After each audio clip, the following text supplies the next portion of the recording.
Bonjour à tous, bienvenue à la pige. Mais qu'est-ce que la pige? Mon invité et moi, nous allons piger le film que nous allons regarder et dont nous allons parler un peu plus tard dans l'épisode. Mais expliquons un petit peu la pige tout d'abord. La pige, on pige au hasard. Je pense que c'est bien compréhensible, on pige un film. On s'entend-tu? On pige un film.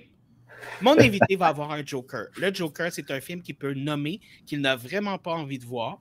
Si ce film est pigé, on en repige un autre, mais pas de deuxième Joker. Et donc, je vous présente l'invité de cette semaine avec qui je vais faire la pige, Rémi Stério. Bouyaka, Luchador. Salut, bonjour, bonsoir à toutes et à tous. Salut, la grosse maladresse. Merci pour cette invitation. Tu m'entends plus. Tu ne m'entends plus. Non, mais je t'entends plus. Aïe, aïe, aïe. Allô? Je ne sais pas quoi te dire. Ah, c'est-tu parce que ça parle pas un luchador ou? Si, chez moi, tout marche bien, donc apparemment... Ah non, mais là, tu parles, je t'entends pas pour de vrai. Le problème vient de toi. C'est toi le problème, David. Attends, mais là, je ne sais pas si ça fait partie du bit ou pas. Je suis tout confus. Ah!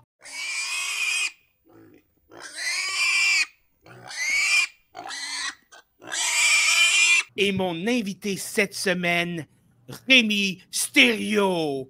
Bouyaka, bouyaka! Salut David.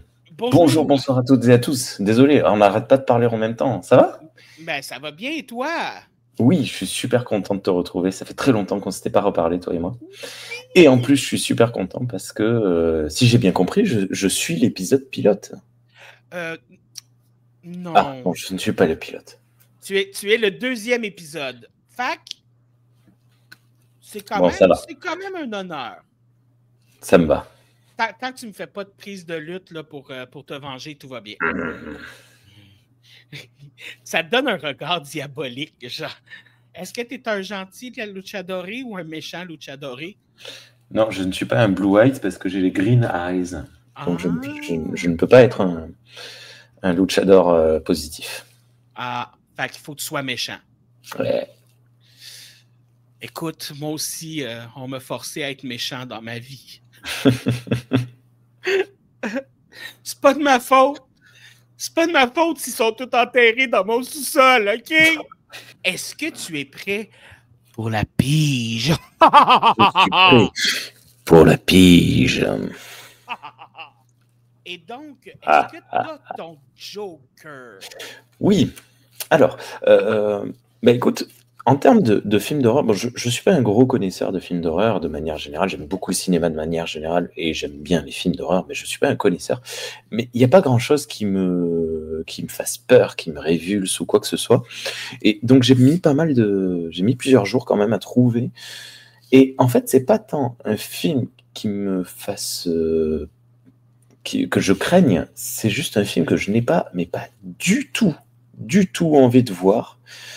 Et peut-être même qu'il n'est même pas dans ta liste d'ailleurs, mais il s'agit de A Serbian Film. Il est dans ma liste. Tu l'as vu? Oui, et je l'ai mis un peu dans ma liste, je vais être honnête, à contre-cœur, parce que j'ai vraiment pas le goût de revoir ce film-là. Mais je trouvais ça intéressant de le mettre dans la liste, justement, par contre, parce que ce film-là est un film, justement, qui montre jusqu'où est-ce qu'on a le droit d'aller ou pas avec l'horreur. Lui, ce film-là, je trouve qu'il dépasse certaines limites. Un petit message pour mes petits killers qui m'écoutent. Si vous voulez suggérer un film que vous pensez que j'ai pas mis dans ma petite boîte, gênez-vous pas, écrivez-les. Je vais mettre tous les films qu'on me propose qui n'étaient pas dans ma petite boîte. Ça doit être évidemment horreur ou horreur adjacent. Et donc, est-ce que tu es prêt à la pige, à savoir qu'est-ce qu'on va écouter? J'espère J'espère que ça va être un film qui va être. J'aime bien les films un peu complets. Tu vois, je sors d'un. J'ai regardé hier soir Malignante de James Wan. Et tu vois, Oui, c'est un complet. Il y a un petit peu d'horreur, un petit peu de thriller, un petit peu d'humour, hein, limite, de grands guignols. Et j'aime bien les films comme ça, moi. c'est un peu weird aussi. Ouais, très weird. Attends un petit peu. J'ai le petit papier ici que je déplie. Et nous en avons donc pour 1 minute 50, le temps qu'il déplie. Oh, eh bien, on sort sur un classique de l'horreur Ah, merveilleux. et c'est Carrie. Ah, La version, oh, on voit peut-être pas ce petit le film de papier là. De Palma, La, 1976. la version, oh, ça sonne à la porte.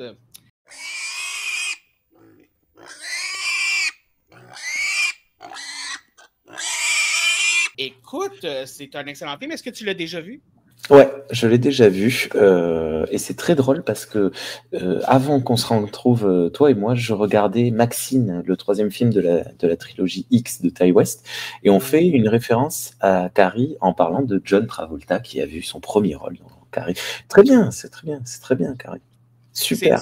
Moi, je trouve que c'est un excellent film. Un classique pour un de mes invités. Classique, classe.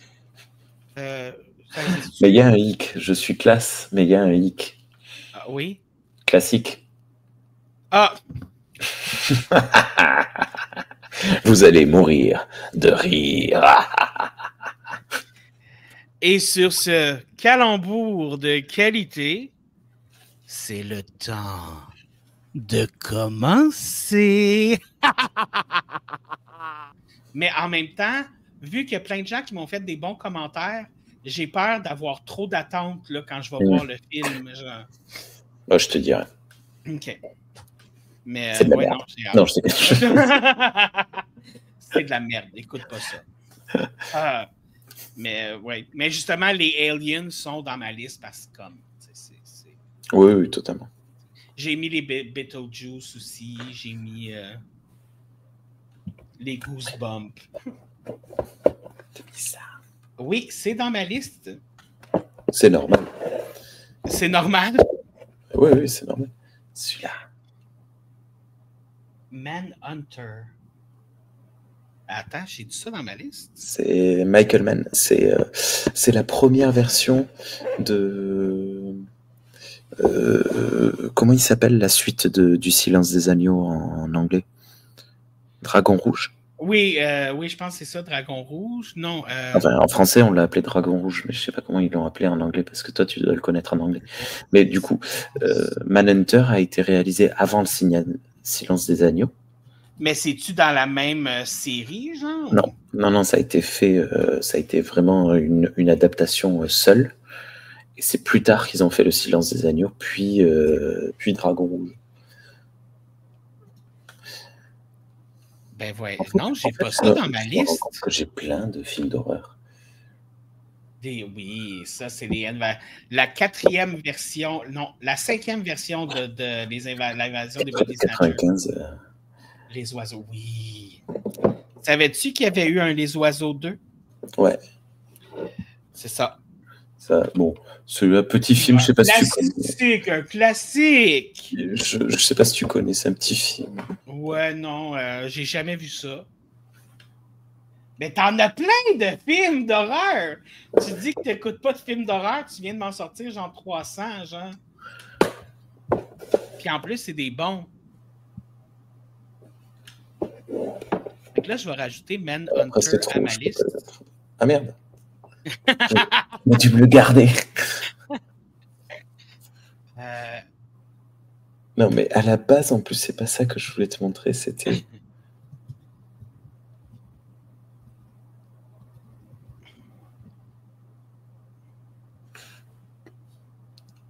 Ah ben ça me revient pas. Ah, ben là, je suis un peu triste, par exemple. Ouais, c'est pas grave. Bon, c'est pas grave.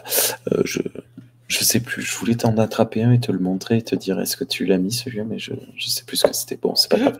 Arrête. Moi, je suis sûr que tu sais c'est quoi, puis là, tu t'attends de Non, voir non, pour l'épisode.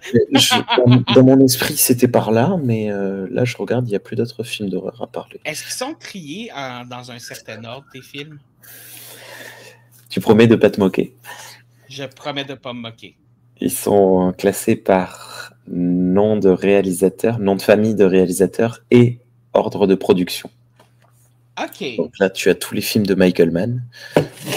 Donc Manhunter, Le Dernier des Mohicans, Heat, The Insider, Ali, Collateral, Miami Vice, Public Enemy, Hacker, Ferrari. Voilà. Ben, moi, je trouve ça très bon comme façon de trier les films. C'est un petit peu psychorigide. Ben non. Il y a des gens qui sont pas... Écoute, il y a eu une époque de ma vie où j'avais trié tous mes livres en ordre de grandeur. Et à un certain moment, j'étais rendu à les mesurer avec une règle. Je faisais ça au tout début, quand j'étais ado, et que j'avais une bibliothèque. J'essayais de faire en sorte que mes livres soient bien rangés. Et j'ai arrêté. Maintenant, ils sont classés par ordre alphabétique de titres, et même plus d'auteurs, mais même pas d'auteurs. Mais bon, bref. Voilà. Mais c'est bon, c'est une belle méthode. Ben écoute, hey, je t'ai dit que ça ne durerait pas longtemps. Je t'ai déjà gardé 49 minutes. Ça va, il est minuit, ça va tout. Écoute, ben merci beaucoup. Puis on se voit pour le film, j'ai hâte. Oh. J'ai une ampoule. Ça prend pas grand-chose pour me faire peur, moi. Moi, t'allumes une lumière, puis... T'as vu, il y a un chouette effet. Il y a comme l'espèce de... Ouais. Je le pointe. Tu vois tellement bien où je pointe dans mon écran, là, hein? Quoi? J'ai pas compris. Mais je comprends pas non plus. De quoi? Le reflet? Ouais. C'est normal, c'est la lentille de... En fait, c'est le reflet devant... Attends. Devant la caméra, il y a une plaque en verre pour la protéger. Oui. Et en fait, c'est le reflet de la lumière dans la plaque de verre qui scintille dans la caméra. Donc, la caméra filme directement la lumière, mais aussi son reflet sur elle-même. Qui sont sur la lentille elle-même, OK. Là, je viens d'allumer. Voilà. Tu vois, et moi, je viens d'éteindre. Je comprends vite quand on m'explique longtemps. Ouais. C'est normal. Ben, j'ai très hâte, écoute. Moi aussi, j'ai hâte. Puis, écoute, si tu as des questions, si tu as oublié tout ce que je t'ai dit sur comment que l'épisode va se passer, tu peux toujours... je me souviens plus, il faut voir le film avant, c'est ça? Ouais, ça, on pourrait faire du streaming un soir où, quand je suis en vacances, parce que ça risque de durer très tard, où toi et moi, on met un film en même temps. Donc tu me dis 3, 2, 1, clac. On se filme sur Twitch. Et parce que l'effet, on est quand même à je sais pas combien de milliers de kilomètres, 8000 km l'un de l'autre. Et regarder un film en même temps, c'est génial. Est-ce qu'on peut faire plus humanité que ça? C'est trop bien. Puis ça fait aussi l'espèce de double culturation d'écoute de films. Est-ce que nous écoutons les films de la même façon au Québec et en France? Ouais. Est-ce que David va être capable de se fermer la gueule? Bam, dans ta gueule. Bon, ben écoute, là-dessus, je vais quand même te dire au revoir. Ouais, à bientôt. Content de t'avoir parlé, puis on se revoit bientôt. Moi aussi, très content. Gros bisous. À bientôt, bisous. Ciao. Ciao, ciao. Bonne soirée, bonne fin d'après-midi. Merci, toi aussi.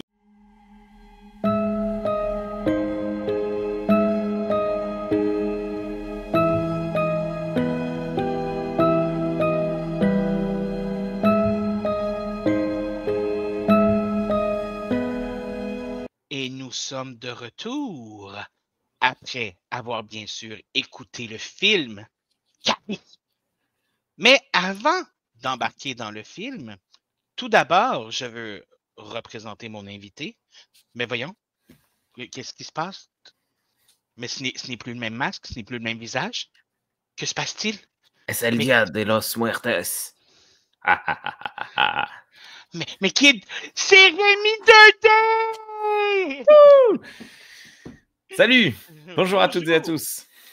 Écoute Rémi, moi, il y a une chose que je fais parce que avec mon ancien podcast, je demandais à la fin, j'essayais de demander à la fin du podcast à mes invités, dis à mes écouteurs, à mes auditeurs, où est-ce qu'ils peuvent te retrouver tout ça, puis j'oubliais genre 99,9% du temps. Fait que maintenant, je le fais au début de l'épisode. Fait que, peux-tu dire un peu qu'est-ce que tu fais, puis où est-ce que mes killers peuvent te retrouver s'ils ont envie de te voir ailleurs? Il follow au début de l'épisode, et puis en fait, ils disent non, c'est de la merde ce qu'il dit, donc je le unfollow. C'est bien, c'est pratique. Tu vas avoir des Mais plus non, mais des moins tout le temps, là. Je suis sur tous les réseaux sociaux, sauf sur Twitter, et c'est toujours la même chose, c'est Rémi 2D, là, c'est comme écrit là. REMI, le chiffre 2, la lettre D. Et même sur Facebook, d'ailleurs, Rémi 2D, D-E-U-D-E, si vous voulez. Et bon, c'est moins intéressant. Mais voilà. Et je fais quoi? Je fais du podcast, parfois en vidéo, parfois pas. Là, c'est un peu plus calme en ce moment. On fait ce qu'on appelle le Trek Analyse, où on parle de Star Trek. En ce moment, on est en train de préparer les émissions à suivre. Donc, je pense que celle qu'on est en train d'enregistrer, toi et moi, pardon, sortira bien avant qu'on ait qu'on ait commencé à sortir la nouvelle saison. Mais maintenant, on parle de la série animée de Star Trek. Mais attention, la série originale, celle des années 70. Celle qui avait suivi les 2 ou 3 premières saisons, là, c'est ça? Exactement, les 3 premières saisons. Qu'est-ce qui vous a fait choisir la série animée? On l'aime beaucoup. Ah. Moi, c'est un peu comme ça, je t'ai connu aussi. Là, parce que tu as fait quand même plusieurs choses sur Star Trek, on s'entend. Là. Je t'ai J'ai connu joué dans un justement. film Star Trek. Un film fan, là, ou? Non, c'est pas vrai. Je Pardon. J'étais comme, attends, lequel? Là. Non, tu m'as eu. OK, tu m'as vraiment bien eu. C'est bon. OK, c'est correct. J'aurais ma Désolé. vengeance. Ouais, non, on faisait Star Trek pour les nuls. Oui, c'est ça, exactement. Et tu étais déjà venu aussi sur mon ancien podcast, justement, où on a parlé de Star Trek. Ouais. Et n'oubliez pas. Tu t'en rappelais pas, hein? Dans Star Trek, le racisme, c'est mal. C'est mal, oui. Écoute, je pense que c'est mon TikTok préféré que tu as fait. Parce qu'en plus, c'est que d'habitude, quand je fais un TikTok puis que je le refais moi-même, je fais ma version, je l'efface de mes likes, mais lui, je l'ai gardé. J'ai gardé ta version originale. Mais bref, oui, c'est ça. Le racisme, c'est mal. Ici aussi, le racisme, c'est mal. Cool. Et donc, pour te faire connaître un petit peu, je t'ai fait faire des petits devoirs. Je t'ai demandé de trouver 3 différents films. Ouais, j'avais complètement oublié. Oh! Ah non, t'es ça, OK. Non, j'avais oublié qu'il y en avait 3, par contre. Un film que tu as aimé. Ah. Un film que tu n'as pas aimé. Et un film que tu penses que je n'ai probablement pas mis dans ma liste. Ok, je suis désolé. Ouais, non, j'avais plus préparé. Alors, un film que j'ai... Mais attends, on va faire un truc très simple. Hop, je suis désolé, c'est du live. Tu vas voir. Un film que j'ai pas aimé. Hop. C'est un film que tu as écouté dernièrement. Ouais, tu vas voir. Rechercher. Hop. Tant que tu me dis pas Légende urbaine. Légende urbaine. Non. Halloween Résurrection. Ah, le Résurrection. OK, attends. Pourquoi t'as pas aimé Halloween Résurrection? S'il est nul. Extrêmement mal filmé. Pas... Il manque vraiment de... C'est un film cynique. Alors, s'il y a un truc que je déteste avec le cinéma, c'est le cynisme. C'est pour ça que j'ai beaucoup de mal avec la plupart des blockbusters propulsés par Disney actuellement, parce que c'est très cynique en fait. Je veux bien que le film ait du second degré. J'aime bien, je veux bien qu'un film soit méta, même si c'est pas forcément quelque chose que j'aime.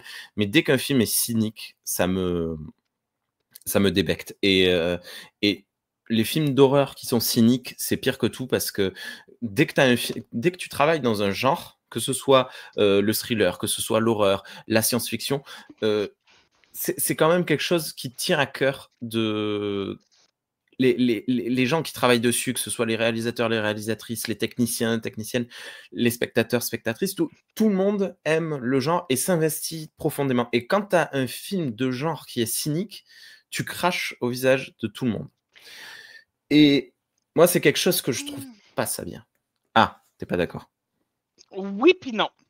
Ah, dis-moi. Dans le sens où, si tu fais un film d'horreur cynique, juste dans le but d'être cynique puis de faire genre, tu sais, un peu le film qui est au-dessus de ses affaires, là, je vais avoir tendance, ça va me flatter dans le sens contraire du poil. Mais si tu embarques dans un cynisme un peu comme les Scream, là, ça, j'aime ça. Parce que dans le fond, le cynisme puis le méta de Scream, c'est vraiment genre du genre comme voici comment ça se passe dans les films d'horreur. On en rit, mais c'est exactement ce qu'on vous montre dans notre film qui se passe. Tu Ouais, mais comprends ce c'est que pas je veux dire? cynique. Non, non, mais c'est dans le sens, c'est que c'est méta parce que c'est des films qui parlent beaucoup de films d'horreur, puis ils disent voici comment ça se passe dans les films d'horreur, c'est con quand un personnage fait ça, tout ça.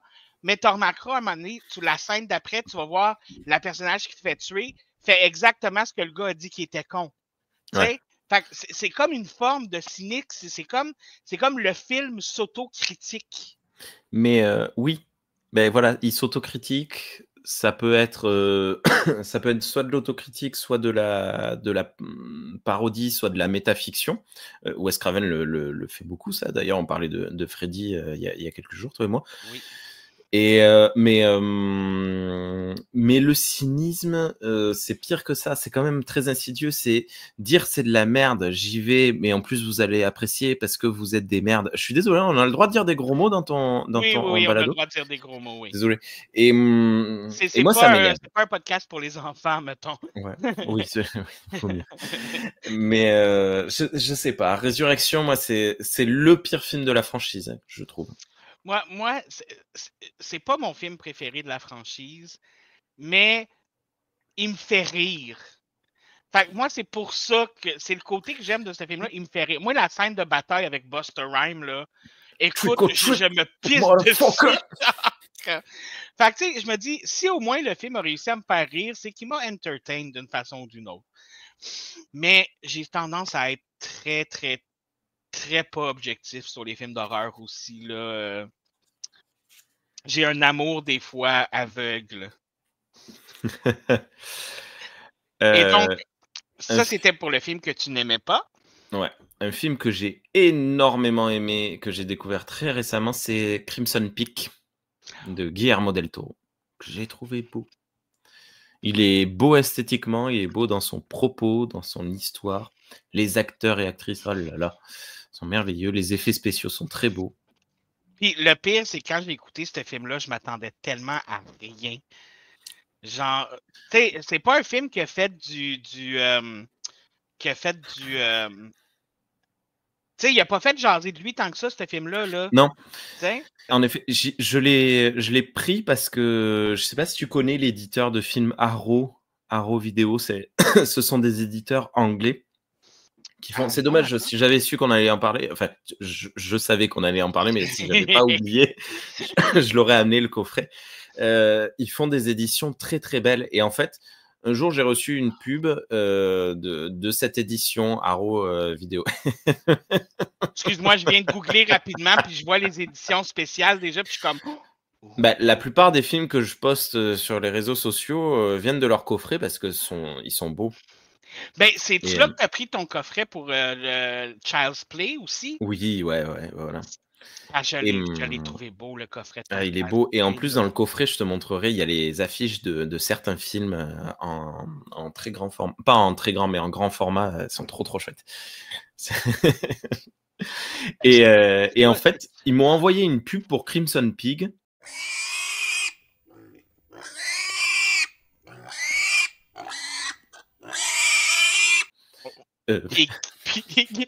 Crimson Pig. Le cochon. Ben, hey, le cochon rouge! On est dans le thème! Et oui. Et du coup, je vois marqué Guillermo del Toro. Attends, quoi? Et je commence à chercher et tout, machin. Et toutes les personnes qui ont vu ce film ont dit c'est mon Guillermo del Toro favori. Ou presque. Les images, tu sais, ça, c'est un peu comme de l'horreur gothique, si on veut, que j'appelle. Là. Comme, c'est beau. C'est visuellement attrayant. Et j'ai commencé à écouter un podcast qui s'appelle... je sais plus. Soit c'est Monster Squad, soit c'est l'autre, j'ai oublié son nom. Et en fait, ils font la filmographie de Guillermo, et ils commencent à parler de celui-là, sans que je le voie, en disant tous, ils étaient 4 ou 5, c'est mon préféré, blablabla, blablabla. Et ça commence juste à en parler à peine de l'histoire. Et il y a une fille qui dit de toute façon, le film donne le ton de suite avec la phrase de la petite fille qui dit « Les fantômes sont réels ». Là, j'ai mis pause au podcast.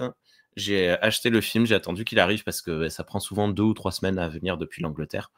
Et, ok, ça vient, c'est en Angleterre. Angleterrien, ouais. Angleterrien. Ouais, c'est angleterrien, ouais. Et la seule chose qu'ont bien fait les Anglais, c'est Arrow Films. Et Arrow Vidéo. Et du coup, j'ai regardé le film et en effet, ouais, c'est une merveille de bout en bout. Il est beau, il est bien joué, il est bien réalisé. Bref, voilà. Oui, mais là, j'arrête plus de regarder. Je serais censé te parler là, puis t'écouter, mais je suis comme sur le site. Et l'édition, elle est belle. Je pense qu'il y a quelqu'un qui va aller magasiner après le podcast. Bref, je vais fermer le site, sinon je vais continuer. Et alors, un film que tu n'as probablement pas mis dans ton listing de 700 films. Je tiens à mentionner que la personne de l'épisode 1, il a réussi à trouver un film qui n'était pas dans ma liste. Ah. Il faut que je choisisse parce que j'en ai amené 5. Ah, ok. On peut faire les 5. 6 parce que... C'est vrai? Oui, on peut les faire les 6, puis je considère que tu as gagné s'il y en a un qui n'est pas dedans. Ok. Alors déjà, il y en a 2. Lamberto Bava, donc le réalisateur de Demons 1 et 2, avec Body Puzzle et Delirium. Ils y sont? Oui. Ok. Ben, juste pour mentionner, j'en ai probablement déjà parlé, mais pas sur cette version-ci de mes podcasts, mais Démon 2, c'est le deuxième film d'horreur que j'ai vu dans ma vie. J'avais 6 ans. C'est un peu jeune. Donc, ouais. Et tu sais quoi, le premier que j'ai vu? Le premier Child's Pleasure d'enfant, avec Chucky. Que j'ai découvert ce soir, il y a 3 heures. Tu l'avais jamais vu avant? Wow. Il y a 3h40. Mais oui, effectivement, ces deux-là, je les avais.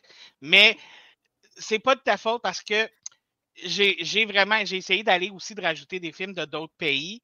Puis vu que je suis un démon, veux pas, j'avais pas le choix. Là, fait que oui, effectivement. Mais ça aurait été de très bonnes suggestions si j'avais pas connu. Donc, Delirium et Body Puzzle, hein, pas Démon. Hein. Ouais, non, je sais, oui, je sais. Dans ta liste. Je les ai toujours pas vus, j'ai pris... Ça fait peur, regarde. Ouais, la face de la madame est très belle. Moi, t'es rendu flou. Je suis flou. J'ai qu'un seul œil, c'est pour ça. Bon, le prochain, je suis... Ah, pardon. La caméra voulait que tu aies la même face que la madame. Ouais, voilà, j'étais tout... le prochain, je suis sûr que tu l'as, mais les 3 autres, je pense pas. OK. Histoire d'outre-tombe, le premier Tales from the Crypt. Oui, Tales from the Crypt. Bien sûr que oui, voilà. Bien sûr que oui. Et du coup, dans la même collection, donc les 3 autres qui ont suivi, qui sont du même éditeur, donc de Hammer. Oui. Le Caveau de la Terreur, The Vault of Horror, qui est un autre film à sketch. Vault of Horror. Non, ça me dit rien. J'ai gagné! Oh! Attends, ça s'appelle The Vault of Horror. The Vault of Horror. OK. Par Roy Ward Baker. Le caveau de la terreur, qui est aussi un film à sketch. Eh bien, écoute, je n'ai pas ce film dans ma liste. Bravo. OK. Qui est un film...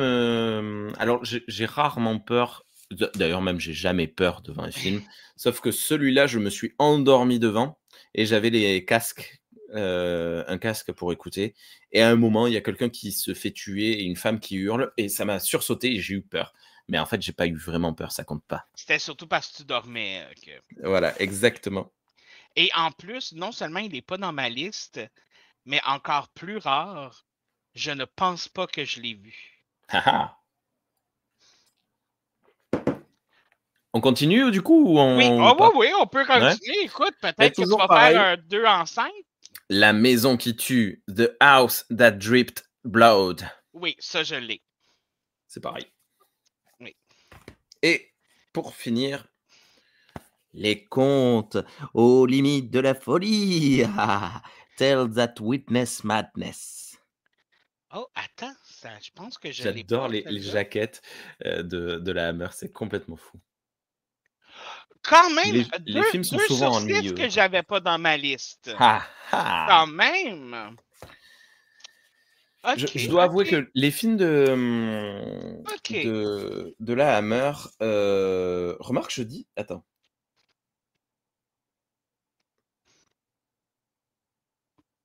C'est pas la Hammer. Si. Non, c'est Paramount. Mais Paramount, est-ce que c'est juste eux qui le des fois, ça se peut que ce soit juste eux qui le publient. Mais tu sais, ça peut être.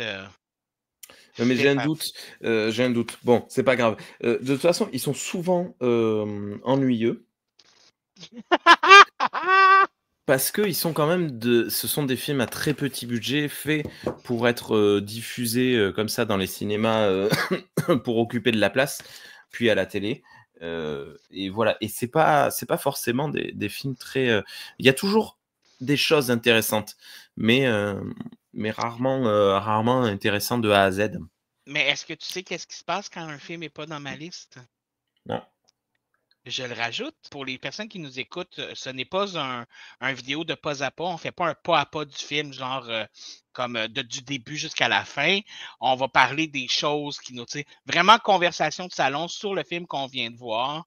On va en parler, on va en jaser. Et si vous voulez des pas à pas, comme moi, je recommande toujours Terreur sur le pod ou Horreur 360, qui font d'excellents pas à pas dans leurs vidéos puis dans leurs podcasts. Donc, vous pouvez aller vérifier ça. Je vais faire une petite fiche technique, puis en même temps, je vais juger les Français dans la même occasion. Fiche technique. Titre en version originale et version québécoise. Carrie. Titre en France, Carrie au bal du diable. Pourquoi vous avez rajouté le bal du diable?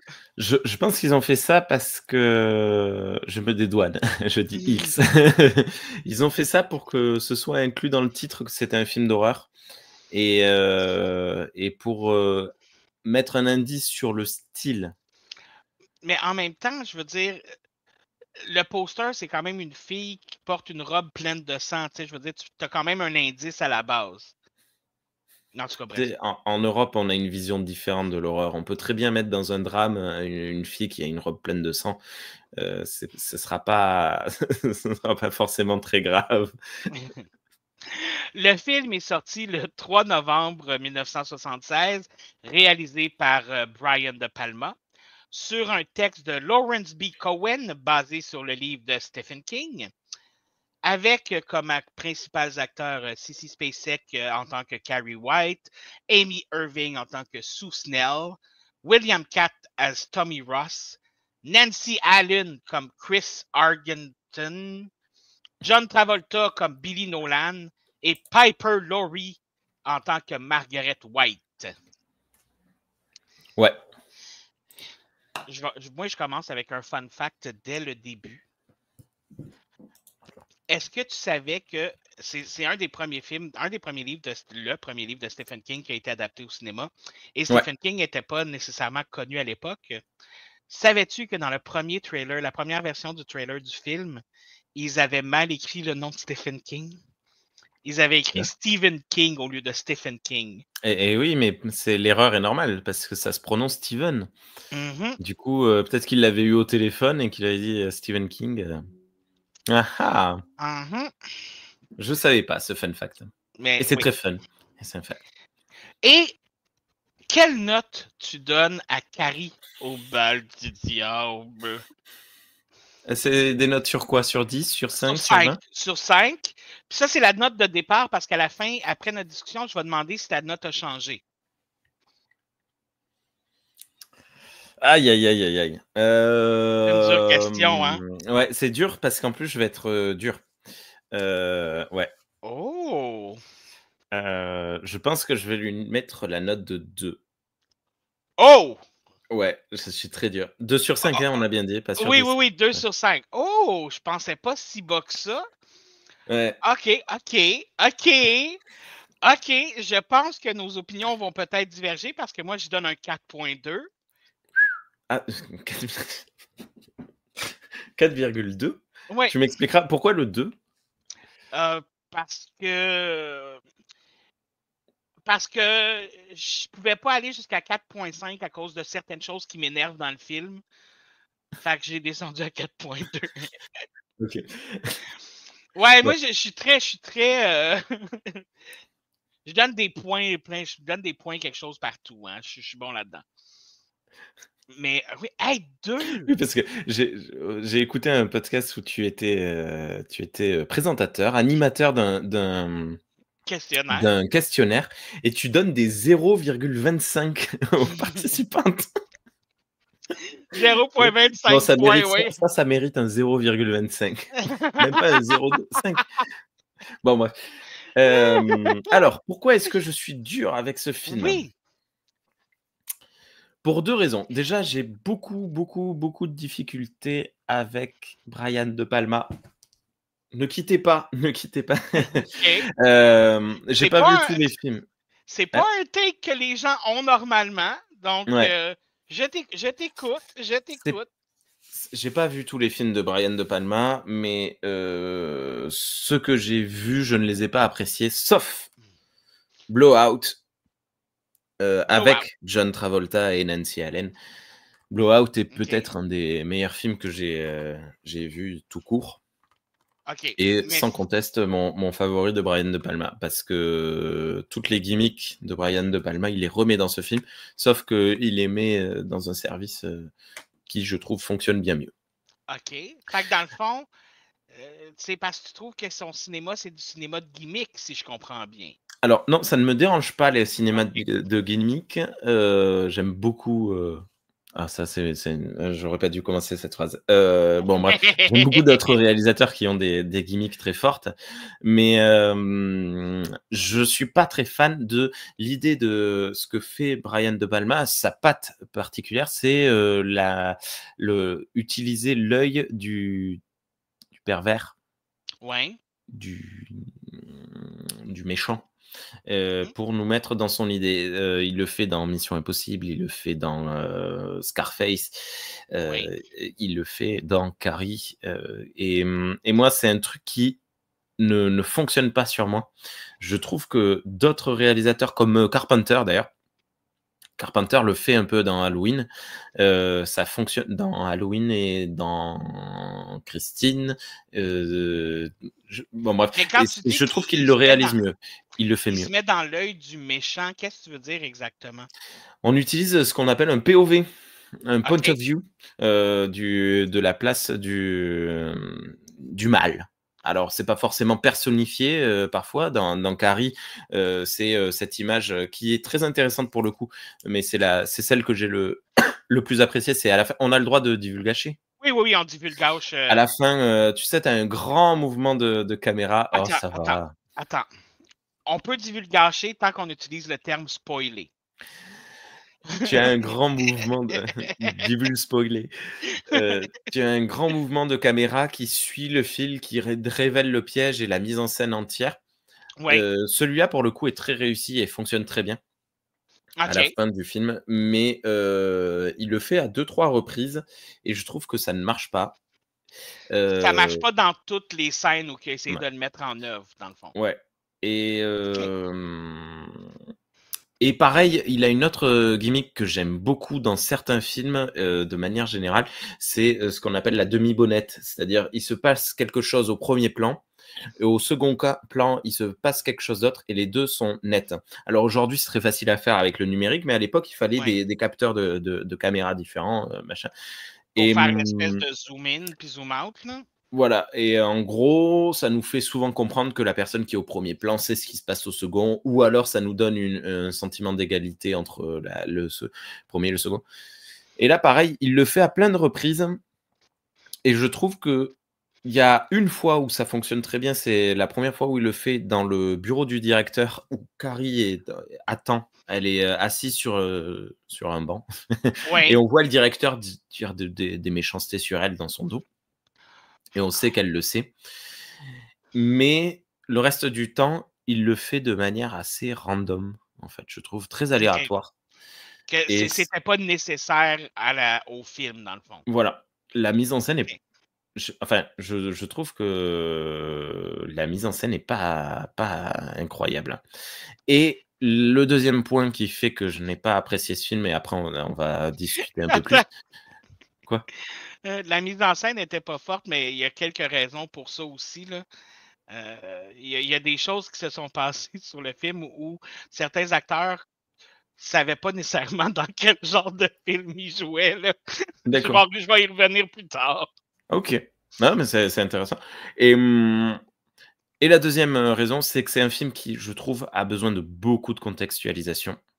OK. Je l'avais déjà vu, il y a quelques années et donc là, mais j'étais seul et là, je l'ai revu avec mon épouse. Oui. Tout le long du film, elle m'a dit: «Mais c'est quoi ce truc? Qu'est-ce que c'est que ce pervers qui filme des filles, à moitié nues, la scène d'introduction, machin?» Je dis: «Non, mais attends, parce que De Palma, il a ses gimmicks, ça a un sens pour lui, machin». Elle me dit: «Non, c'est juste un pervers».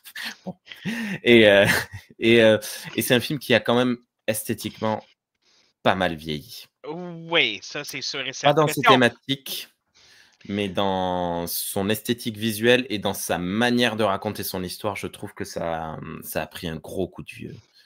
tu sais, on s'entend que c'est quand même un film de 1976. Fait que c'est sûr que visuellement, c'est sûr que le vieillissement, c'est pas nécessairement la meilleure des choses qui peut se faire pour les films de cette époque-là, tu sais. Ouais. C'est sûr que ça vieillit tout le temps mal. Mais je dois avouer que la scène du début est une des raisons pour laquelle moi j'ai fait perdre des points. J'ai vu trop de vagins. Je Mais m'excuse.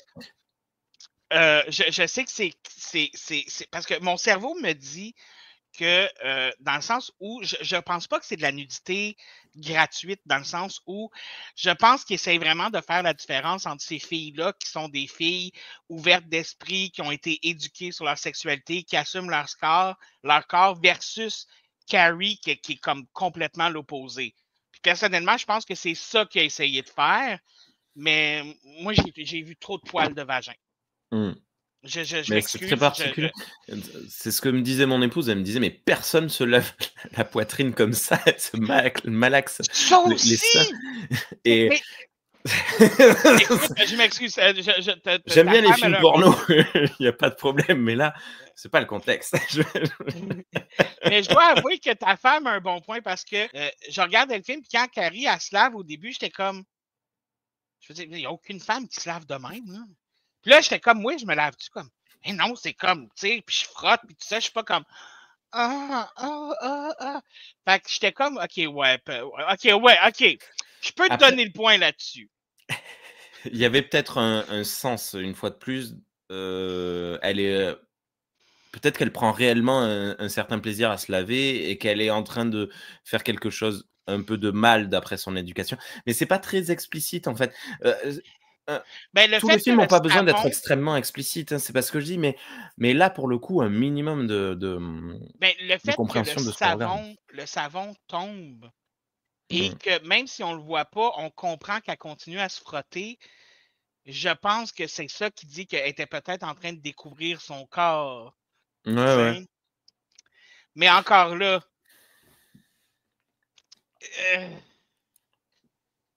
Ouais. Puis moi, je m'excuse, mais là, l'affaire, tu sais, comme puis là, pour ceux qui ne savent pas, là, finalement, elle enlève ses mains, puis il y a du sang parce qu'elle a ses premières règles, ses premières menstruations. Puis là, évidemment, tu sais, elle s'est jamais fait raconter ça parce que sa mère, c'est une freak, là. On s'entend, sa mère, c'est une religieuse freak. Puis, t'imagines-tu, OK, on est des hommes, on n'aura pas de menstruation, mais imagine que si, On est des hommes. une fois par mois, on saignait du pénis. Imagine. Ça mais m'arrive. que personne ne te l'a jamais... Je te dirais d'aller voir un docteur, mais tu sais, you do you. You do you. Mais c'est ça.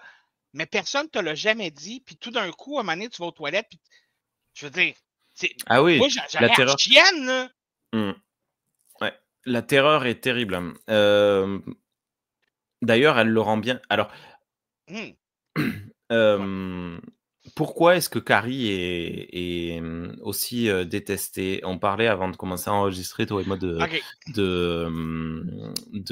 comment ça, c'est aussi une des raisons pour laquelle moi, personnellement, j'ai donné une bonne note, OK?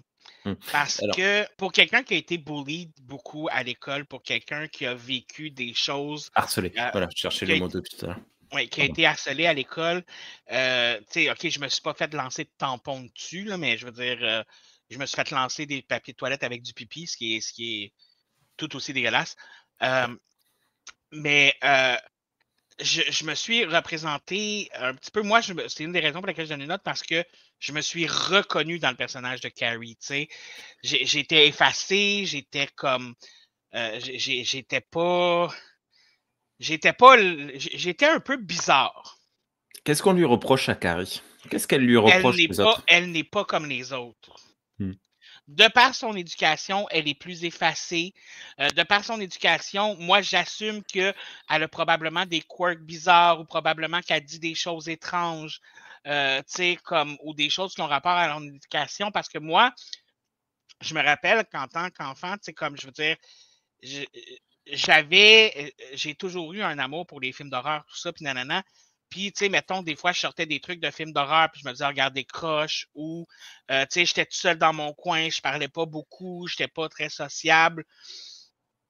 Je ne pense pas que c'est Carrie en tant que telle qu'elle n'aime pas, mais la représentation de ce qu'elle est. Elle est la différence, elle est le bizarre, puis elle est un peu la première itération que ces jeunes-là ont été mis en contact avec une authenticité différente. Tu comprends? Et là où ça gâche le problème, c'est que le personnage de Chris le montre très bien, dans le sens où elle a bullied Carrie. Et là, à cause de ça, elle s'est fait punir. Et parce qu'elle s'est fait punir, elle, ce n'est pas la personne qui l'a punie ou ce n'est pas. Elle ne va pas se dire c'est la conséquence de mes actions. C'est j'ai été puni. C'est Carrie. C'est de sa faute. C'est elle qui m'a puni. C'est Carrie devient la représentation de cette oppression-là qu'elle ressent. Ouais. Je ne sais pas si ça fait du sens. Tout à fait. Et tu sais, puis regarde, puis c'est même pas juste les enfants, les jeunes qui la bullied, là. Tu sais, le professeur chauve, là, genre qui rit carrément d'elle, là, pendant le cours de classe, c'est comme, moi, c'est venu me chercher, là. Toutes les scènes où ils sont pas fins avec elle, puis qui font juste des commentaires. Puis même la professeure Finn, tu sais, elle dit, tu sais, comme, j'ai tellement de peine pour elle, puis je voulais l'aider, mais il y a quand même une partie de moi qui voulait la shaker, genre, de faire comme, allume, genre. Mais je crois que dans le roman, dans cette scène, elle lui colle carrément une baffe. Ouais, pour qu'elle revienne. Ah, mais là aussi, d'ailleurs, le fait. Ouais, il en Mais, donne une. Ouais, il y a un truc, je sais plus où King explique vraiment que la prof a envie d'être très méchante avec elle.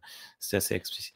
Mais c'est Ok. ça, c'est parce que c'est justement cette représentation-là de toute l'espèce de retenue, puis aussi. Puis là, je m'avance parce que je suis pas une femme, mais je veux dire, on était en plein dans les débuts de l'époque de la révolution des femmes, où que les femmes venaient d'avoir plus de pouvoir, venaient de commencer à avoir le droit de parole.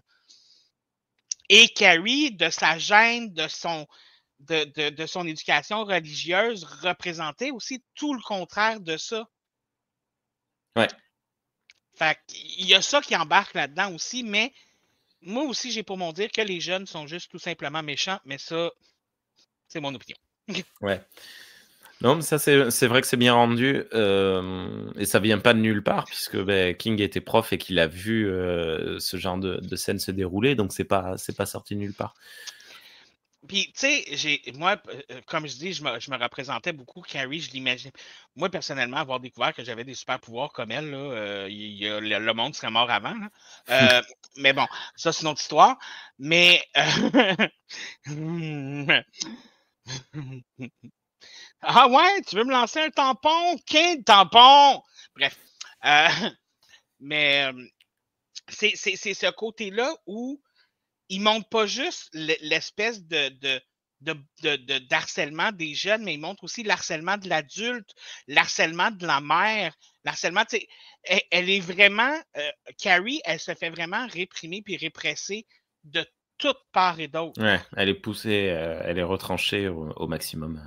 Tu sais, comment tu peux t'accomplir puis comment tu peux devenir une femme dans ce monde-là? De quoi que ce soit, devenir quoi que ce soit. Ok. Bref. Mais c'est ça. Mais moi, je me suis beaucoup. Puis moi, j'aurais été son ami. Puis j'aurais dit, Carrie, je veux être ton ami. Je veux être ton ami, Carrie. Ok, excusez. Mais une affaire qui m'a fait un peu perdre des points. Tu sais, il y a quand même beaucoup d'acteurs connus dans le film, là. Tu sais, on s'entend. Mais c'est vraiment pas leur meilleure performance, hein? Notamment John Travolta. D'ailleurs, je le redis, là-dedans, il est excellent.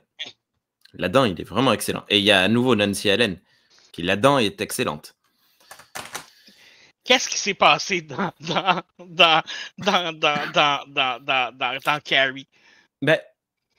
Il y a le fait d'avoir pris des acteurs qui étaient très jeunes. Pour une fois, habituellement, on a quand même des acteurs qui jouent des ados qui sont beaucoup plus âgés. Là, ils étaient quand même relativement proches de leur âge de personnage, non? Si Spacek était marié, là, je veux dire, à quel point tu peux être jeune si tu es Ah ouais? marié? 16 ans. Ah, ouais, mais ça mais si je me rappelle, c'est parce que si Spacek était marié à une des personnes qui travaillait sur le film, justement, puis c'est lui qui avait dit à Brian De Palma, attends, ma femme, elle veut vraiment auditionner pour le rôle. Puis nanana, genre. Puis lui, il était comme, ouais, mais je suis pas sûr, ta femme, nanana, tu sais. Puis finalement, elle est venue en audition, genre, comme vraiment dans ce qu'elle imaginait comme étant le personnage, là. Ok. Puis Brian De Palma a fait, ouais. Est-ce que c'est mieux de prendre une... je sais pas comment expliquer. Quitte à être Brian De Palma et à te donner la vision du mal, pourquoi est-ce qu'il n'a pas casté une fille moche et puis qui a vraiment l'air sale et qui te révulse, toi, au visionnage? Mais je pense pas que Carrie est qu'il a pris une jolie fille comme elle? Je pense pas que Carrie est censée représenter le mal, justement. Non, c'est le regard du mal, c'est-à-dire qu'on l'aperçoit comme moche. Parce que là, on l'aperçoit juste... moi, je vois une jolie fille. Moi, un peu palote, bon. C'est l'innocence. Pour moi, c'est ça qui est censé représenter Carrie d'une certaine façon. L'innocence, puis l'espèce de, justement, comment dire, de naïveté. De candide. Mais Je suis d'accord, sauf qu'on essaye de te la montrer via le regard des autres. Et via le regard des autres, on te dit, bah, elle pue, elle est pas intelligente, elle est bête, elle est moche, blablabla. Mais ça marche pas. J'avoue, mais en même temps, elle devient un peu ce que les autres veulent qu'elle soit aussi. Je veux dire, je me faisais déjà dire que j'étais gros quand j'étais jeune, quand j'avais genre 7, 8, 9 ans. Puis aujourd'hui, je regarde des photos de moi à 7, 8, 9 ans, puis j'étais fuck all gros, là. Fuck all, là. Non, pas du tout, genre. Fait que je pense qu'il y a ce côté-là où la moindre petite chose qui sort de l'ordinaire devient gros. Ça devient comme OK. un espèce de tu sais, hey, elle se met les cheveux d'en face. Moi, je vois quelqu'un qui se met les cheveux d'en face, puis je fais hey, ma petite calice. Non, c'est pas vrai. La scène de la fellation. Oh. On s'est entendu que personne qui peut dire le nom de son chum ou de sa blonde aussi souvent que ça pendant qu'elle fellationne. Là. Disons qu'elle ne doit pas travailler avec sa bouche. Non, ben, je m'excuse. Billy, j'étais comme, elle fait quoi, là? Tu sais, comme. Puis, je veux dire, ça, c'est une scène très, très, très étrange de la toxicité. Alors, pareil, je ne sais pas ce qu'il veut dire. Mais la relation est toxique entre les deux complètement, là. Ouais. Les deux se parlent, les deux ne se comprennent pas, les deux ne s'entendent pas. Je cherche pas à se comprendre. Et les deux se manipulent. Ouais. Oui, c'est la relation toxique à l'état pur. Et elle qui utilise la fellation, elle dit, pendant qu'elle fellationne son chum, elle dit « Je déteste Carrie White ». Moi, c'est pas ce genre de choses-là que je pense dans la vie. Elle est très, très méchante. Elle est très méchante. Ouais, ah non, ouais. Ça, c'est le genre de personne qui se sent persécutée par tout ce qui lui arrive sans se rendre compte qu'elle a une cuillère en or de pogner dans le cul, genre. Cuillère en argent dans la bouche, tout simplement. Ouais, ben tu vois, moi, c'est en or puis c'est dans un autre trou, tu comprends? Ouais. Non, après, pour le coup, alors c'est une scène qui est très particulière à regarder, mais je trouve qu'elle fonctionne bien parce que, justement, on nous montre deux sales personnes en train de faire des sales trucs. Oui, ça fonctionne, mais ça reste dérangeant. Ah oui, c'est extrêmement dérangeant. Ouais. Mais je trouve que c'est dérangeant dans le bon sens du film. Mais à la base, souvent... Là où la scène du cochon, pardon. Oui, c'est exactement là, je m'en allais. La scène du cochon est dérangeante, mais elle fonctionne pas non plus, je trouve. Mais je les trouve, pour des adolescents, je les trouve trop willing à tuer un cochon. Tu sais, genre, t'as beau être un adolescent de marde, t'as beau être un adolescent qui bully d'autres adolescents, je trouve que tuer un cochon, c'est un petit peu trop facile pour toi, là. Je veux dire... Tu trouves pas? Si. Mais... Puis ils sont quatre à être willing, là. Tu sais, c'est pas juste elle qui manipule lui ou lui qui est comme, m'a le tuer ton cochon. Non. Ils sont quatre willing à tuer un asti de cochon. Il y en a un qui n'y arrive pas. Ouais, une chance, esti. Mais, ouais. Mais là, moi, c'est en termes de réalisation, d'implication, je trouve que ça fonctionne pas. Enfin, il y a un truc intéressant. On nous filme un mur avec des jolis cochons qui gambadent dans les prés, qui sont trop heureux.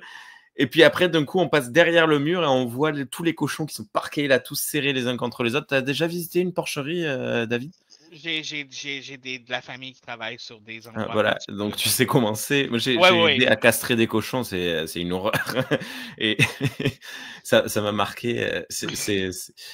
Non, les cochons ne sont pas. Ils n'ont pas une belle vie comme ça. Ils gambadent pas dans les champs. Non. Bref. Non. Mais pareil, je trouve que, je sais pas, c'est très étrange la manière de mettre en scène cette chose. Le premier mouvement de caméra, comme je disais, était bien, mais le reste, ce qui se passe dans la porcherie même, enfin dans l'enclos, ça fonctionne pas. Bon, on voit bien que c'est coupé parce que ils vont pas faire. John Travolta va pas tuer un cochon réellement. Un cochon, non, c'est ça. C'est filmé de loin. C'est très étrange. Et là, tu parlais de problèmes de réalisation. Je me demande s'il n'y a pas une histoire de. On n'a pas le temps, mais il faut qu'on y aille. Donc, on va la faire en une prise ou deux, et puis c'est tout. Ça fonctionne pas du tout. Je trouve. C'est qu'apparemment que les cochons étaient très, très, très nerveux et qu'ils ne voulaient pas se laisser approcher, puis qu'à chaque fois que John Travolta tentait de rentrer dans l'enclos, les cochons l'attaquaient. Fait que ça a été très, très, très compliqué à filmer, effectivement. C'était un autre de mes fun facts. Moi, je trouve ça personnellement très drôle. Là. Ouais. Écoute, le végétarien en moi dit bien fait. Autre chose qui ne fonctionne pas, je trouve, vu que tu parlais des acteurs, William Katt, qui joue le Tommy Ross, là, le très mauvais acteur. Ouais. 2, excuse-moi, là, je te coupe, là. 2, chaque fois qu'il était dans l'écran, la seule chose que j'étais capable de regarder, c'était ses cheveux. Il y a beaucoup trop de cheveux. Ça me déconcentrait du film. C'est marrant, hein? Oui, pareil. Et tu sais que c'est une des images, quand tu m'as dit que tu avais tiré Carrie, la première image que j'ai eue, c'était William Katt en train de danser avec elle, et quand il se regarde, tu sais, dans les yeux, machin, et il est en contre-plongée et qu'on voit tous ses cheveux. Il y a beaucoup trop de cheveux. Et bref, mon fun fact à moi, c'est que tout à l'heure, il y a donc, maintenant, il y a 4 heures, j'ai regardé Child's Play, mais il y a 2 heures, j'ai regardé House, qui est un film dans lequel William Katt tient le rôle principal. Il a les cheveux plus courts dans ce film. Il a les cheveux beaucoup plus courts. Il les a même plus courts que moi, mais ils sont quand même tout frisottés. C'est très mignon. Ça lui va très bien. C'est très joli. C'est bien quand ils sont courts. Plus que les cheveux Et longs. par contre, cette fois, il arbore un pull très dérangeant qui a un... Tu te rappelles? C'est ça? Oui. C'est marrant, hein? Je pense que c'est l'image qui va me rester. Tu vois, le pauvre, Carrie, c'est ses cheveux. House, c'est son pull. Il a un pull en V. Sauf que le décolleté du V n'est pas là comme tout comme décolleté en V. En V. Il est sur les épaules et il part tellement bas. Je pense que les tétons sont juste à la limite. Non, il a fallu qu'il les tape de côté pour pas qu'on les voit, là. C'est très années 80, tu vois, il y a la libération sexuelle fin des années 70, début 80, je sais plus de quand il date ce film, 79 je crois, un truc comme ça, 78. C'est autour des mêmes années, je pense que c'est un peu après 2-3 ans après, ouais. Et d'ailleurs c'est marrant, pour le coup, on voit à quel point le rajeunissement a été bien fait, parce que là il joue un adulte qui est dans la trentaine et il a physiquement... bref, qui est pas bon. Mauvais acteur dans non, Carrie. il n'a jamais été bon acteur. Ouais, j'ai pas... Voilà. Et je comprends même pas à la base pourquoi cet homme-là était capable de faire du cinéma. Genre, il a Il a une belle gueule. Excusez. Hein? Je pense que ta version est plus valable que la mienne. Ouais. Ah, Billy. D'ailleurs, il s'appelle William, c'est sûrement son surnom, Billy. On est à faute. Et donc, je le trouve pas bien. Je ne trouve pas que sa relation avec Carrie fonctionne bien à l'écran. À nouveau, sa relation dans le avec livre Sue non plus. Ouais, dans le livre, on avait plus de détails. On comprenait sa psychologie, on comprenait comment il finissait par tomber amoureux de Carrie, il était le premier à être surpris. Bref, là, il se passe rien, et puis d'un coup dans le bal, il l'embrasse et tu dis wow, wow. Et il est super gentil avec elle, mais c'est très étrange et ça ne fonctionne pas, je trouve, cette relation. Le seul véritable moment où on se rend compte qu'il a de l'empathie pour Carrie avant que tout ça se passe, c'est justement quand le professeur la bullied. Genre, il dit tout bas au professeur comme « you suck », genre, t'es con. Ouais. Puis là, le professeur fait comme « qu'est-ce que tu dis ?» C'est sa première scène, c'est son apparition à lui, donc c'est dès le début du film, alors qu'on vient de voir Carrie se faire insulter par tout le monde plusieurs fois, et lui, il prend sa défense. Exactement. Tu sais, puis dans le plus, c'est que tu le vois que, tu sais, comme plus le professeur est en train d'insulter Carrie, Puis plus lui, comme ça le fâche, ça vient le chercher, genre. Fait que tu le vois qu'il y a de l'empathie pour elle, mais en même temps, il veut pas le montrer parce qu'il sait que s'il montre de l'empathie pour la loser de l'école, lui, il va perdre des points. Ce qui marcherait dans un autre contexte, dans un autre film d'horreur, dans une autre drame. Mais là, ça marche pas. Puis sa relation avec Tsu, genre comme on comprend qu'ils sont ensemble parce que c'est mentionné, mais il n'y a aucun moment quand les deux sont ensemble, ils ont l'air d'être en couple, ils n'ont pas l'air d'être ensemble, c'est comme... Ils ont l'air d'être potes. Ouais. Mais même pas plus potes que ça, d'ailleurs. Même, je sais pas.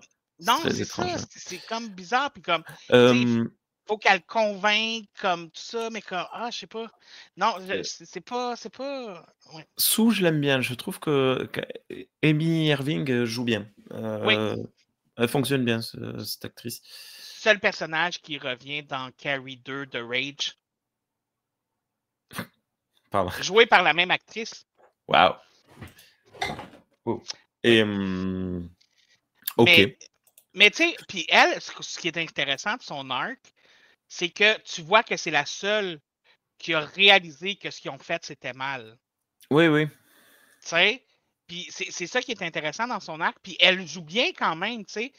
Personnellement, genre, puis je sais que peut-être que je vais dire quelque chose de gros.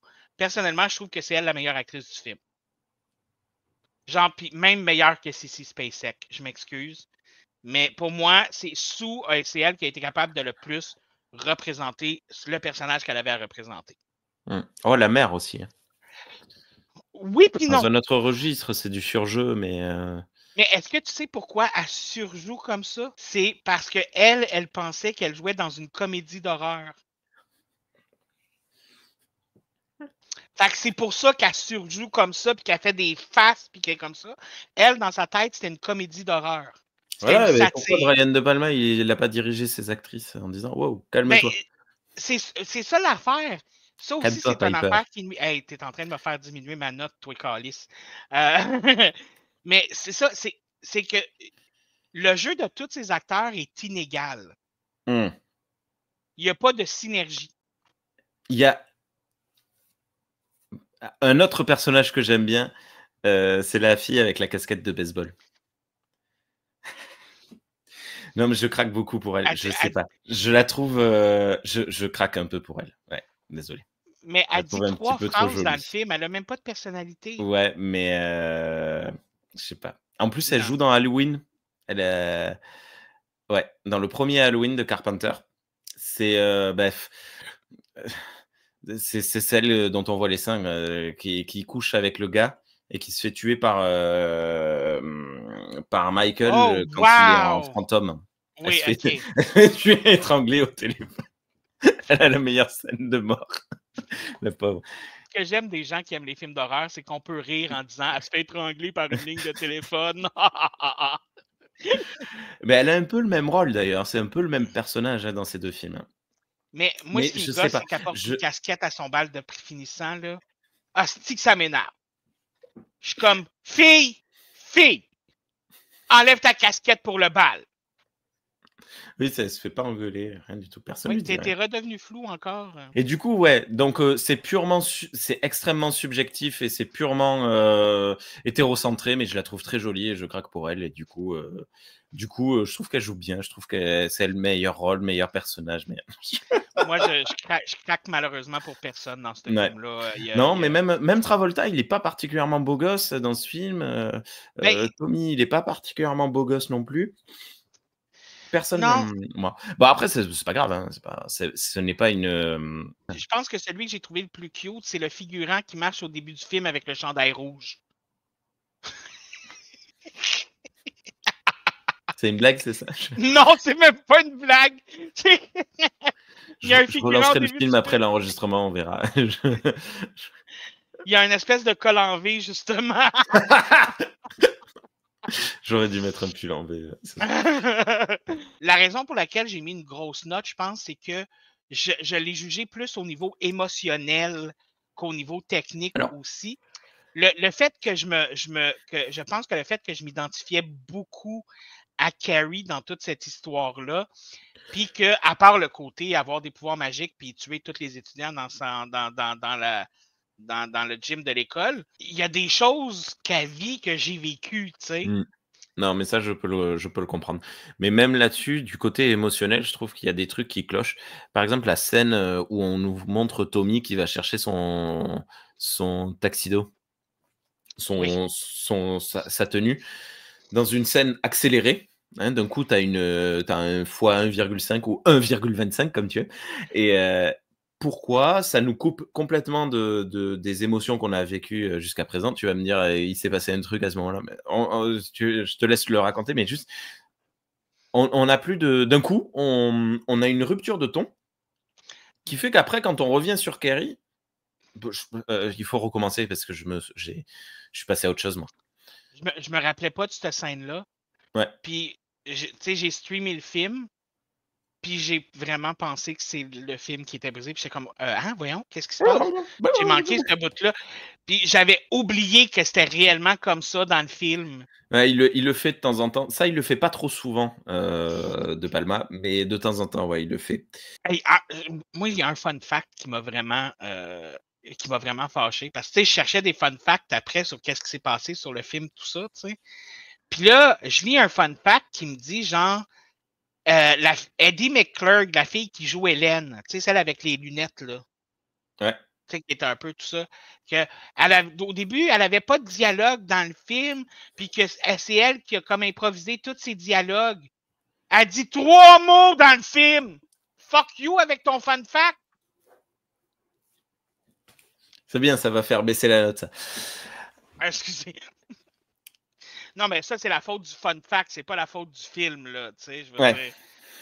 Mais, tu sais, je veux dire, quand tu me dis que quelqu'un a improvisé ses trucs, elle dit, faut qu'elle ait au moins dit plus que juste 3 mots, là. C'est pas de la grosse improvisation. Peut-être que ça a été coupé au montage. Ah oui, mais en tout cas. Mais je veux juste revenir sur Piper Laurie qui joue la mère. Ouais. Une des scènes que j'ai vraiment aimé, puis ça, c'est un foreshadowing, là. Tu sais, quand elle meurt sur la porte, là, le fait que ce soit dans l'exacte même position que la statue religieuse avec les couteaux aux mêmes places que les flèches, ça, j'ai trouvé ça le fun, par exemple. Ouais. Parce que ce que j'ai trouvé le fun, c'est sa mère est en adoration devant cette chaussée, c'est sa représentation de Dieu. Et elle a sa fin parfaite. Ouais. Exactement, mais pas juste ça. Même si Carrie est fâchée contre sa mère puis ils n'ont pas les mêmes opinions, d'une certaine façon, sa mère est quand même ça pour elle. Tu le vois à la fin quand elle est comme « Prends-moi dans tes bras, comme maman, tu sais, console-moi, j'ai besoin de ta présence, j'ai besoin de ton amour. » Tu sais, comme tu le vois qu'elle a quand même cette adoration-là envers sa mère, même si elle n'est pas d'accord avec tout ce qu'elle fait, tu sais. Fait que, c'est comme si les deux figures paternelle, religieuse puis maternelle finissait de la même façon. Ça, j'ai trouvé ça super intéressant, genre. Ça peut être considéré comme une happy end pour elle. C'est-à-dire une happy end, tu sais, tu suis un personnage qui commet des actions positives tout au long du film et qui finit par être récompensé par une fin positive. On peut prendre Scarface de Palma où Tony Montana ne fait que des exactions, que des actions très négatives tout le long du film et finit par être tué avec, bon là en plus avec une figure christique, les bras en croix, machin. C'est une happy end en fait, puisque c'est la fin qu'il a cherchée depuis le début. Eh bien elle, la mère de Carrie, elle a une happy end. Elle a la meilleure fin qu'elle voulait puisqu'elle a une fin christique et qui récompense en fait sa folie religieuse. Ça se voit qu'elle est heureuse parce que les cris qu'elle lâche, ça ressemble pas à des cris de douleur, ça ressemble à des cris d'orgasme. Puis même le visage qu'elle fait, comme il y a trop, il y a pas, c'est pas de la douleur, on dirait que c'est comme une espèce de tiens. C'est plutôt ouais, c'était un des trucs intéressants. Un des rares trucs intéressants. Un des rares. Je te donne un quart de point.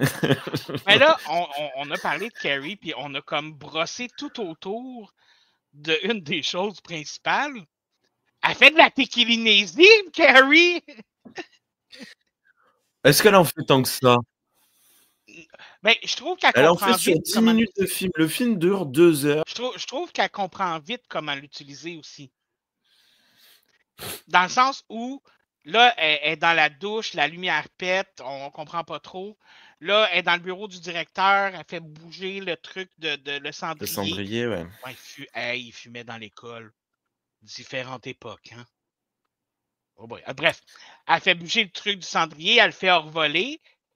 Puis genre 15 minutes après, elle marche dans la rue, puis elle renvoie le petit gars à terre complètement. Je trouve qu'elle comprend vite comment l'utiliser, son pouvoir, là. C'est comme, je savais même pas que je pouvais faire ça il y a 15 minutes, puis là... Je pense que l'aspect surnaturel de l'histoire n'intéresse pas Brian De Palma. Mais moi, ça m'intéresse. Ouais, je pense qu'il s'en fiche complètement. Et donc, ouais, on va lui faire vite fait lire un livre, et puis on la montre faire 2-3 fois son pouvoir. Et voilà. Et d'ailleurs, de toute façon, même la scène finale, le massacre, il est expédié. Ça dure 5 minutes. Sincèrement, là, dans ma tête, cette scène-là durait tellement plus longtemps. Genre, pour vrai, dans ma tête, dans mes souvenirs, la scène durait plus longtemps puis était plus violente que ça. Au point où, à un moment donné, je le regardais, je disais, OK, j'ai-tu une version censurée, genre? Puis je trouve ça unfair que la prof, elle meurt, là. Non, mais si, c'est très bien. Elle meurt... Bah, mais elle était gentille, la prof. Ben oui, mais non. Elle était coupable. Non, mais c'est à nouveau chouette gimmick par la pensée, tu sais. Tu commets un péché par la pensée. Chouette gimmick à nouveau, les deux images, comme toi et moi en ce moment, on est en train de faire la même chose, mais pas au même endroit. Et bien, eux, ils font pas la même chose, mais au même endroit. Et c'est marrant. Ouais. Et du coup, ça, c'est des superpositions qui marquent énormément. Là, actuellement, le cinéma d'aujourd'hui actuel est post-moderne. C'est-à-dire qu'on a dépassé le stade du méta qu'on avait dans les années 90-2000, où on disait hey, on regarde un film. Maintenant, on se dit on sait qu'on regarde un film, mais je veux y croire quand même. Donc, on est retourné dans une forme il faut qu'on croie à ce qu'on est en train de voir. Donc, il faut une réalisation impeccable. Les années 70, on commençait à s'amuser, à faire des trucs comme ça, où ils mettaient des zooms, on voit plus de zoom dans nos films, et ils mettaient des superpositions d'images, des trucs comme ça qui paraissaient un peu psychédéliques, parce que tu peux pas regarder ce qui se passe, tu peux pas comprendre tout. Et ça marque énormément le film dans une époque de production. Ça le rend pas très... Ça l'a rendu la scène du gym beaucoup plus intéressante que ce qu'elle aurait été sans les juxtapositions, là. Oui, vu le manque d'idées de réalisation, boum! Ouais, ça rend la scène plus intéressante. Moi, je les aurais tellement tous tués un par un de façon beaucoup plus violente, là. Ah. OK, on va aller dans l'émotionnel. Comment mourait la fille avec la casquette? Selon ce que j'ai compris, elle tombe, puis son cou tourne de côté. Non, son tout tourne un peu comme ça, fait que je me suis dit peut-être qu'elle s'est cassé le cou. Ouais. Mais non, il y a beaucoup de personnages qui font juste tomber à terre puis sont morts. Comme... Alors que je pense qu'elle aurait fait faire des anévrismes avec le micro qui était super chouette. Enfin, la scène, l'image de ce mec, ils sont plusieurs, en plus, ils viennent s'aider, les uns, ils meurent tous. Ils sont cons. Ils sont cons, ces États-Uniens. Faut pas trop leur en demander. Hein. Ils ont réélu Trump. Est-ce que tu savais qu'après que le film Carrie soit sorti, dans les années 1988, ils ont fait une version musicale sur Broadway de Carrie. Ouais. C'est ouf. Ça a tellement été mauvais qu'il y a eu juste 5 représentations puis que ça l'a fermé après. Mais pourquoi pas, tu vois? Moi, je me dis, mais il y a un intérêt. Déjà, le fait que la fin soit dans un bal, tu sais, c'est très musical. Il y avait d'ailleurs la musique du bal est pas mal, je trouve. Il y a un groupe qui fait un peu de rock là, c'était sympa. Moi, ça je savais cette fun fact, mais je me dis pourquoi pas, Tu vois, tu peux faire plein de trucs en plus sur une comédie musicale. Tu l'accroches à des câbles et tu la fais voler et tout Oui, au-dessus mais du fais public en train la de verser du bonne. sang. Mais fais la bonne, ta comédie musicale. Tu Mm. sais, c'est comme Evil Dead. Ils ont fait une comédie musicale de Evil Dead, puis ça l'a super pogné. Puis il fallait, si tu étais dans les 3 premières rangées, il fallait que tu portes un imperméable parce que tu étais splashé de sang. Tu sais? Je veux dire, ça c'est cool, tu comprends? Ouais. Mais tu sais, s'ils ont juste fait Carrie qui fait des. Il y a un faux raccord sur Carrie. Il y a lorsque le seau tombe sur la tête de Tommy qui meurt sur le coup. Il est fait faible, lui, hein? Ouais, enfin bon. Ses cheveux l'ont pas assez protégé. Voilà. Eh bien, elle est à peine arrosée en fait de sang. Il y a à peine. Mm-hmm. Et hop, tchouf, la reine rouge. D'un coup, l'image suivante, elle est complètement. Ce qui est une image terrifiante et très bonne, hein. Oui. Mais ça marche pas. J'avoue que de la façon que le seau lui tombe dessus, c'est pas très réaliste comment le sang y est sur la robe après, genre. Un autre fun fact, savais-tu qu'à la base, la robe était censée être rouge, mais qu'ils se sont rendus compte, ouais, mais si on fait tomber du sang de cochon dessus, le sang se verra pas, tout ça, nanana. Fait qu'ils ont décidé d'aller vers une robe rose. Et la scène où Piper Laurie, la mère, lui dit « Of course que ta robe est rouge ». Mais elle était censée dire « Of course your dress is pink ». Mais elle s'est trompée parce qu'elle a lu elle a dit l'ancien script, puis ils ont décidé de le garder puis de faire comme de le rajouter à la scène. Mais c'est génial. Et oui, là pour le coup, elle est là. Mais non, elle est pas rouge, elle est rose. Ouais, mais t'es quand même une salope. Ça fonctionne très bien. Ouais. Ah, puis excuse-moi, la scène où Carrie monte les marches, puis qu'elle va se laver dans le bain, mais que tu vois sa mère tout le long. Meilleure scène du film. Ça m'a donné le creep, là. Ouais, toute cette mise en place quand elle rentre chez elle et qu'elle reprend conscience en fait de ce qu'elle a fait, de ce qu'elle est, et qu'elle monte l'escalier, qu'elle va se baigner et tout. Même si à nouveau la scène de nu est voilà, mais tout ça, c'est là pour le coup, c'est la scène du film devant le bal, devant le bal, parce que c'est les 2 seules scènes intéressantes du film. Ça me fait penser. Alors, je suis désolé, je vais. Oh mon Dieu! Évoquer, elle a ses menstruations au début du film. Ouais. OK, attends. Il lui lance des tampons, puis pendant le bal, elle devient un tampon vivant. Je viens d'allumer pourquoi Chris pensait que c'était drôle, Chris de conne. Je suis sûr que c'est ça que Chris s'est dit, la personnage de la fille méchante, là. Elle s'est dit, je vais la transformer en tampon. Ouais, c'est... c'est possible. Ouais, elle est méchante, hein, Chris. Ouais, Chris de conne. Ça fait du sens au Québec. OK. Oui, mais vous aimez bien les gros mots un peu religieux comme ça. J'aimerais ça savoir qu'est-ce que tu as le plus aimé et qu'est-ce que tu as le plus détesté du film. Là, détesté, on en a parlé beaucoup. Aimé, as-tu quelque chose que tu as aimé? Non, c'est pas vrai. Ouais, non, mais ouais. Cette fameuse scène pré-finale de Carrie qui rentre chez elle dans le calme. Et ce couteau de la mère qui l'a trahi à la dernière seconde. Sérieux, hein? Ça, c'était vraiment bien fait. C'était vraiment, vraiment, vraiment bien fait. J'ai pas aimé le filtre. Tout le long du film, il y a un filtre blanc avec... alors, au bal, ça change. C'est un autre rouge, filtre qui rend les trucs un peu pétillants. Mais il y a une espèce... T'as l'impression qu'il y a une brume en permanence. Peut-être que c'est moi qui vieillis et qui vois plus. Ça s'appelle des cataractes. Non, c'est pas vrai. Et ça, j'aime pas. Non, mais le film est le fait qu'il soit trop ancré dans son époque de production. Ouais, je comprends. OK. Puis qu'est-ce que Et toi? Moi, je pense que aimé, ce que j'ai le plus aimé, je l'ai dit quelques fois déjà, mais je pense que c'est un peu l'attachement que j'ai eu à Carrie parce que je me reconnaissais dans elle. Ouais. Puis je pense que le fait que je me suis reconnu, puis je vais être honnête, là, j'ai souvent fantasmé sur le fait que je développais des super pouvoirs puis que je me vengeais des je gens pensais qui que me tu boulillaient. avais fantasmé sur le fait de saigner du pénis. Non, ça non. Mais ça m'est déjà arrivé une fois puis j'ai paniqué en esti. Mais Ouais. ça, c'est une autre histoire que je ne raconterai pas sur le podcast. Mais je vais juste vous teaser de même, mais j'en dirai pas plus.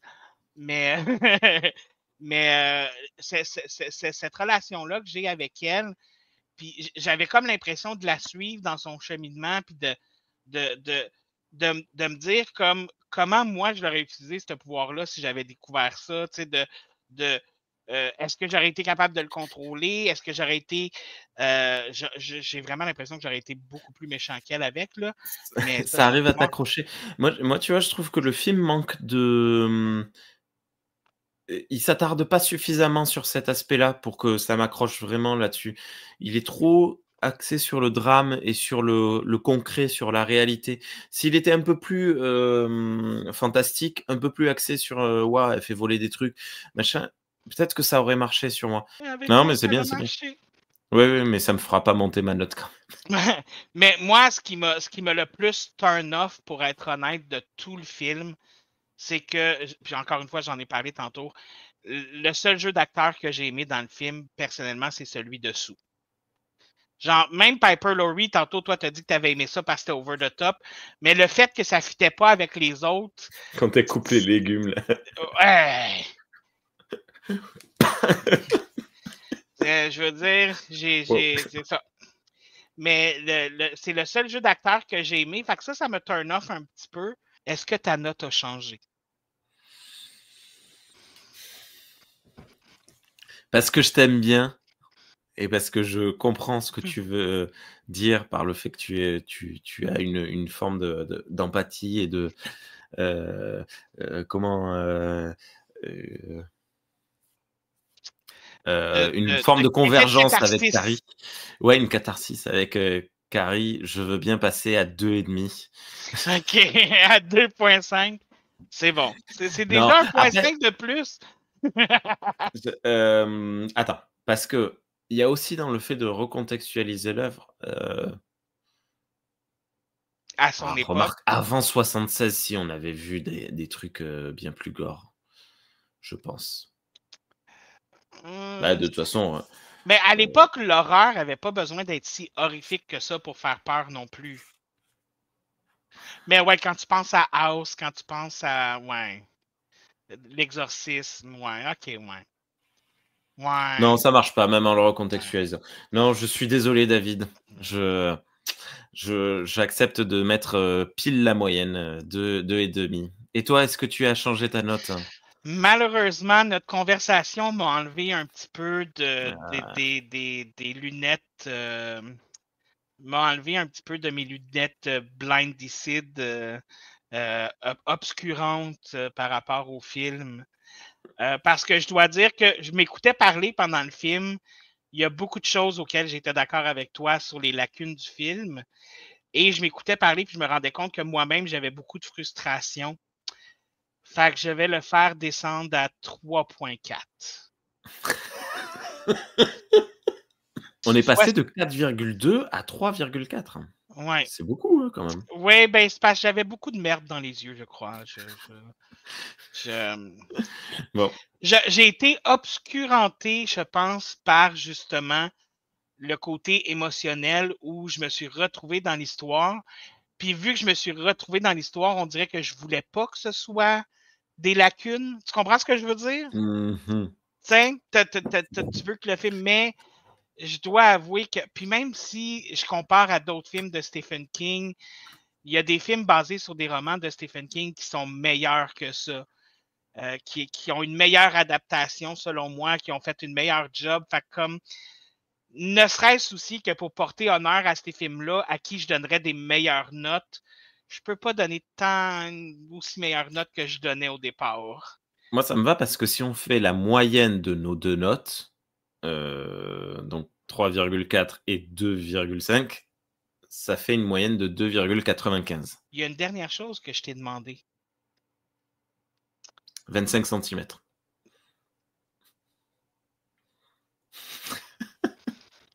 Si c'est ce que je pense, wow!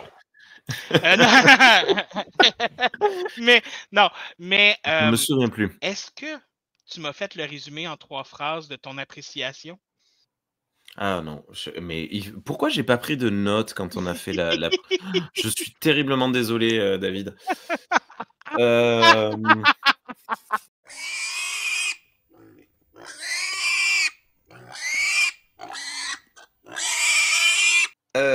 Carrie est un film qu'il vous faudra contextualiser. Peu imaginatif, il ne saura tirer son épingle du jeu que par ses actrices principales, ce qui ne sauvera malheureusement pas ce film trop ancré dans son époque de production. C'est dur. Hein? C'est dur, mais c'est fair. Vous allez pouvoir retrouver cette critique en 3 phrases et la moyenne de nos 2 notes sur le Letterboxd de Premier Kill. Trop cool! Et maintenant, la question finale, la question qui tue. Quand je vais te réinviter, parce que je vais te réinviter, et tu dois faire le choix maintenant. Le prochain film, est-ce que ça va être une nouvelle pige ou est-ce que ça va être Carrie, The Rage Carrie 2? La rage dedans. La rage de Carrie. Bon, désolé. Non, je suis désolé, mais ça sera une nouvelle pige parce que je connais de réputation la suite et les remakes. Parce que du coup, après la suite, il faudra faire les remakes, c'est ça? Admettons que tu aurais choisi de faire Carrie 2. Ouais. À la fin de l'épisode, je t'aurais dit, est-ce que tu veux faire le remake de 2003? Ouais. Non, il n'y a pas un téléfilm d'abord? Oui, c'est le remake de 2003 que j'appelle, c'est le téléfilm que j'appelle le remake de 2003. Ah, d'accord. Ah, c'est l'autre remake est en 2000. Je pensais que c'était dans les années 90. Ok. Non, c'est en 2003. Ok. Et donc, The Rage Carrie 2. Oh. Désolé. Carrie est reparti en enfer. Et sur ce, c'est la fin du podcast. Mais avant de vous quitter, je dois vous dire, prenez un petit 2 secondes de réflexion. Rappelez-vous de votre école secondaire. Rappelez-vous, de quel autre élève avez-vous ri? Qui avez-vous insulté? Qui avez-vous ri de? C'est une drôle de phrase, mais je la dis pareil. Et maintenant, imaginez-vous. En fait, faites pas juste vous imaginer. La réalité veut que vous êtes probablement sur la liste noire de ces personnes-là. À un moment ou à un autre, ils ont voulu votre mort. Puis là-dessus, avez-vous vraiment besoin de dormir?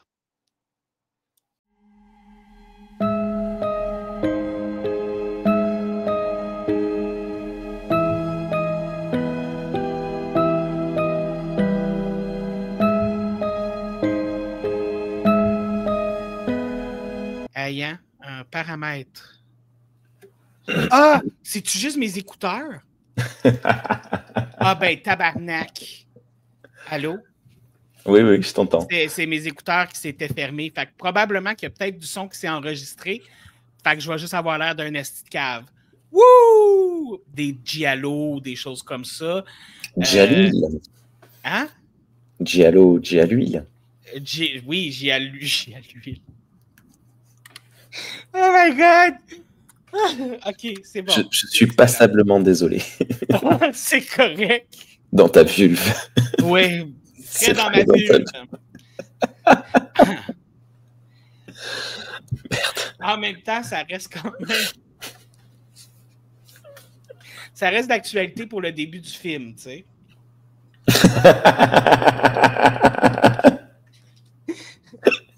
En tout cas, elle avait pas une diva cup. T'es horrible. Ah, je trouve pas le...